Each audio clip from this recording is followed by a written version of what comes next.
Estaba leyendo Reddit y me topé con la frase, la historia la escriben los vencedores. Justo viene mi hija de apenas 3 meses y me comenta que esa frase está incompleta. La verdadera frase era, la historia la escriben los vencedores, pero el tiempo da voz a los vencidos. Y me dejo pensando mucho, cómo es que una niña de 3 meses puede lanzar factos así de grandes, después de encerrarla porque obviamente es un demonio, decidí hacer un video. Estos son los 7 casos en donde el vencedor escribe la historia. O bueno, los que encontré, la verdad no los conté, estoy escribiendo esto a medida que hago el video. Pero primero, expliquemos cómo me guiaré e interpretaré esta frase para el video. Estarán dentro todas aquellas ocasiones en donde el vencedor o una persona con poder haya tergiversado o borrado datos. Para que solo queden las partes que le beneficien, no seré más específico, ¿por qué sino dejaré algunas historias que a mi parecer son interesantes? Empecemos con algo conocido. ¿Quién se acuerda de los filisteos, el pueblo bruto e ignorante? Un personaje muy representativo de este es Goliat. Goliat era un filisteo, era normal en su gente ser de esta manera. Alguien con mucho músculo pero poco cerebro, fue derrotado por el humilde pastor David. Los israelitas los consideraban como un pueblo conquistador de tierras, destructores de culturas, pero ¿es eso cierto? Bueno, se dice que son culpables de la desaparición de la cultura cananea. Pero realmente lo que pasó es que debido a la llegada de nuevas costumbres se redujo su influencia, lo que es bastante común incluso hasta el día de hoy. Un ejemplo claro es como con la llegada de Internet, algunas personas se sienten más identificadas con costumbres culturales de otro país que la propia. La Rosa de Guadalupe ya sacó un video de eso no importa. Ellos no respetaban al Dios de los israelitas, exterminaban a todo aquel que tenga creencias o ideales diferentes a la de ellos, eso era innegable, o bueno, era así. Hasta hace como unos 8 años aproximadamente, un grupo de arqueólogos descubrieron un cementerio, en donde se enteraron de varias cosas interesantes. La más destacable era que los filisteos eran más civilizados de lo que se creía, respetaban a sus fallecidos, los enterraban con sus joyas y ciertos perfumes. Asimismo practicaban la cremación en algunos otros. Además eran muy listos, más de lo que se relataba en la Biblia, poseían conocimientos de metalurgia, avanzados para la época, no tenían autos voladores o pistolas, se refieren a que combinaban el cobre con estaño para crear bronce, y no solo eso, sabían utilizar el hierro para hacer armas. Con esa excavación se pudo desmantelar el mito de que eran un pueblo rudo e inculto, que nos describía la Biblia, que fue escrita por israelitas, quienes los consideraban como sus enemigos. Se espera poder encontrar más excavaciones en un futuro para conocer más sobre ellos, y con la esperanza de que no tenga los problemas que tuvo esta. Te preguntarás, ¿qué problemas tuvo esta excavación? Pues el hecho de que tuvieron que mantenerlo en secreto por casi 3 años antes de darlo a conocer, esto por miedo a los judíos ultraortodoxos. Porque si se llegaban a enterar, protestarían en contra de los arqueólogos. Y se sabe de la terquedad de estos en cuanto a su religión. Un ejemplo es esa escalera en Jerusalén que legalmente está prohibida moverla. ¿Por qué? Porque sí, bastante lógico, ¿no? Bueno, continuemos. Leopoldo II de Bélgica se ofreció a colonizar el Congo. Malos recuerdos para latinoamericanos, de alguna manera convenció de que lo haría, con la buena voluntad de mejorar la vida de los habitantes, trayendo consigo la paz y buenas costumbres.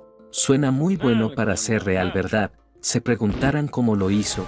Por allá de 1876 ya estaban con la idea de colonizar de manera más sistemática, así que con su mentalidad de crack lideró la conferencia de Bruselas, en el que básicamente decía que querían definir normas para la protección contra la explotación hacia los habitantes africanos. Jajaja, este señor es un cara dura. Unos años después, en 1879 decidieron financiar la expedición al Río del Congo, con la idea de convertirlos en estados libres, pero lamentablemente desde este punto se comenzó a ver los terribles planes que tenía en mente Leopoldo. Una vez colonizado el Congo, pasó a ser de su propiedad.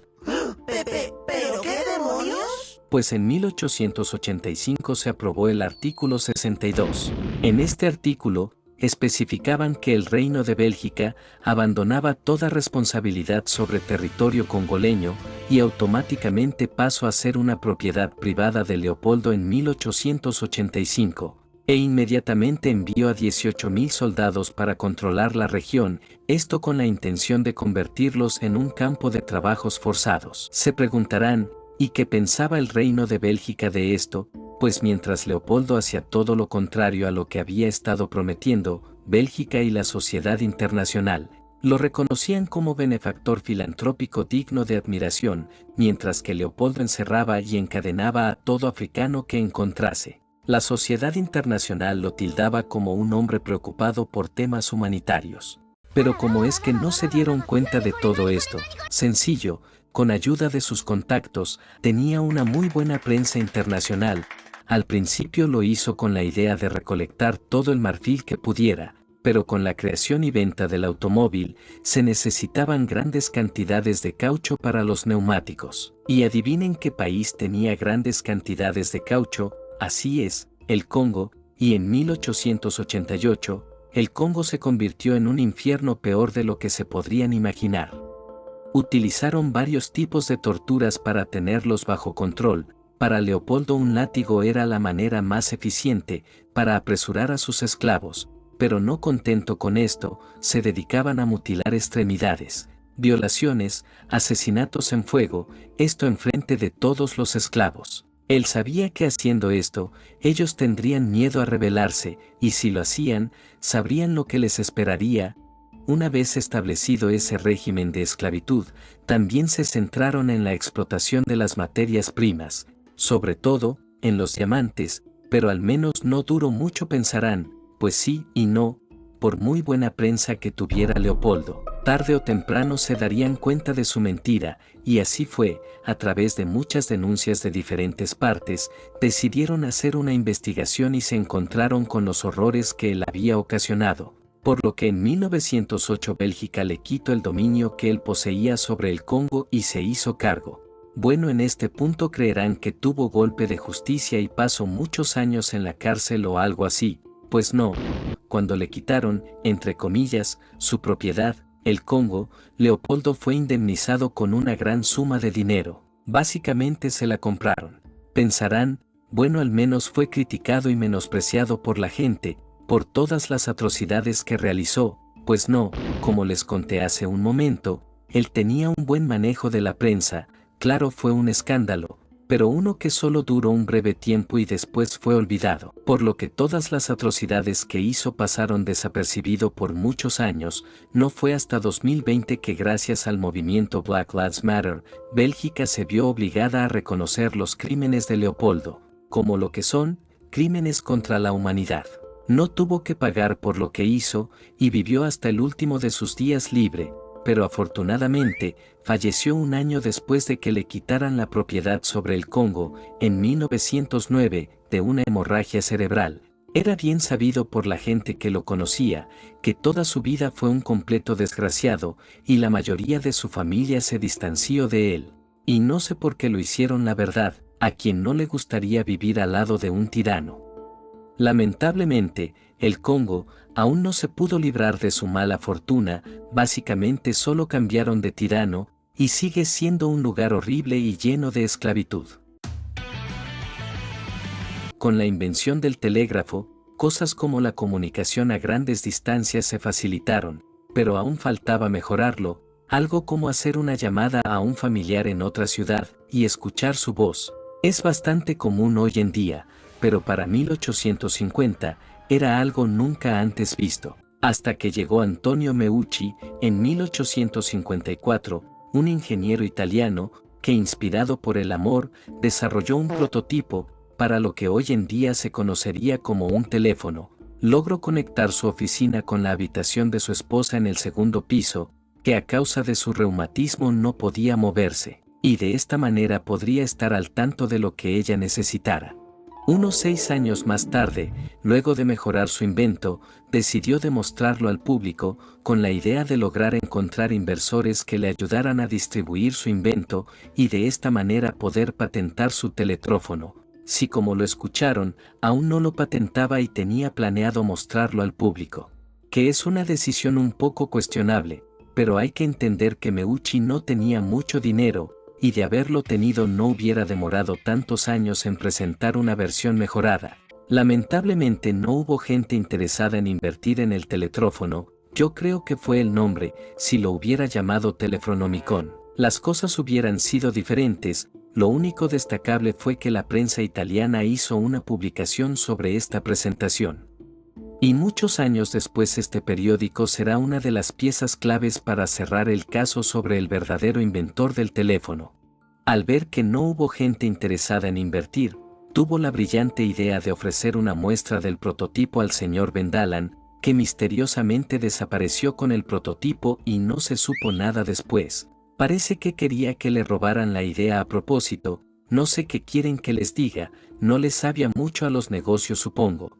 Bueno, triste de no poder conseguir inversores para pagar su patente, que costaba alrededor de $250, que al cambio actual serían unos $7.900 aproximadamente. ¡Guaos! Cuánto se devaluó el dólar. Decidió conformarse con un caveat, que es algo así como un aviso de, zorro, cuidado, esto lo inventé yo pero aún no puedo patentarlo, que solo duraba un año, y que renovó por otros 2 años hasta 1873. Todo iba normal, hasta que sufrió un accidente. Una explosión de vapor le dejó severas quemaduras. Esto hizo que su esposa, para sustentar los gastos, utilizara todos los trabajos de Meucci para conseguir dinero con un prestamista, que solo le ofrecieron $6 y que tenían planeado recuperarlos una vez se encontrara mejor. Pero cuando fueron a recuperarlos, le dijeron haberlos vendido a alguien más, por lo que dieron por perdidas esas patentes. Era una terrible situación, con prototipos del teléfono perdidas, patentes extraviadas y personas que habían observado este mismo en funcionamiento. Era cuestión de tiempo para que alguien más quisiera utilizar su invento y reclamarlo como propio. Viendo que no tenía ninguna buena noticia con respecto a los prototipos entregados, y lleno de un estrés constante, no se rindió y decidido tuvo otra idea. Decidió enviar una demostración más a otro empresario. Pero ahora con el nombre de telégrafo parlante. Este empresario se llamaba Arthur B. Grant. Era vicepresidente de Western Union Telegraph Company, pero con lo que Meucci no contaba, era que el empresario tendría una mentalidad de tiburón. Estos, una vez recibieron la muestra, lo observaron y vieron el potencial que tenía, así que decidieron hacerse los tontos con él. Siempre le decían que no tenían horarios libres para su demostración. Esto pasó por muchos meses. Demasiados para mí. Es que también, ¿cómo te vas a demorar 2 años en darte cuenta que solo quería aprovecharse de ti? Así que Meucci, decidido a hacer las cosas diferentes, ahora sí en serio, les pidió que le regresaran su material entregado. Le respondieron que lo habían perdido. En este punto ya se volvía un patrón, les enseñaba su invento, y ellos casualmente lo perdían así porque sí. Esto era un gran problema, y el destino, no contentos con esto, hizo que en 1876, un científico inventor llamado Alexander Graham Bell registrara la patente del teléfono. No lo describía como un teléfono, pero era claro de que se trataba de uno. Meucci, quien se enteró rápidamente, fue con su abogado a reclamar ante la oficina de patentes en Washington, pero no se pudo concretar, ya que misteriosamente, toda documentación referente al telégrafo parlante había desaparecido. Básicamente ocurrió que varios empleados de la oficina de patentes habían sido sobornados para que desaparezcan todos los documentos de Meucci, pero ¿sobornados por quién? Pues por la compañía de Graham Bell, creada en 1877, y Western Union. Habían llegado a un acuerdo en donde Graham Bell le daría un 20% de los beneficios por la comercialización del teléfono, esto por los próximos 17 años. ¿Pero por qué se unieron? Pues Western Union había comenzado a desarrollar teléfonos a través de la patente de Elisha Gray, pero se vieron envueltos en una demanda contra Graham Bell y estaban por perder, por lo que decidieron hacer un acuerdo. No ganaron tanto dinero como Bell, pero sí se llevaron un pedazo del pastel. Casi todos estaban llevándose ganancias por el invento de Meucci, menos el mismo Meucci. Vamos que incluso su mismo abogado se estaba llevando grandes cantidades de dinero. Esto por parte de sobornos para que atrasara todo el caso de Meucci, y lo consiguió.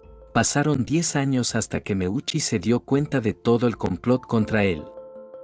Así que juntando las pruebas y presentándolas, finalmente hizo entrar en razón al juez, que no había duda de que él fue el verdadero inventor. Estaban por irse en contra de la patente, obviamente plagiada del telégrafo parlante, pero se tuvo que cerrar el caso. ¿Pero por qué? Si ya tenían todas las pruebas que apuntaban como otros estaban obteniendo dinero y fama a costa de su invento, pues, porque en ese mismo año, en 1889, fallece Meucci, y ya no pudo continuarse el caso. Recién en junio de 2002 la Cámara de Representantes de Estados Unidos reconoció como verdadero inventor a Antonio Meucci, pero ya era demasiado tarde. Jamás logró disfrutar de la gloria y el dinero de su invento. Pero sí lo hicieron aquellos que tuvieron los recursos y la ambición de continuar, a costa de la desgracia de otra persona. Bueno, eso fue todo. No sé cuándo lo subiré, con suerte si la PC de la NASA soporta. A inicios de junio, tengo guiones terminados para algunos videos, pero no sé cuándo los termine de editar. Ahí se ven, se me cuidan y se la lavan.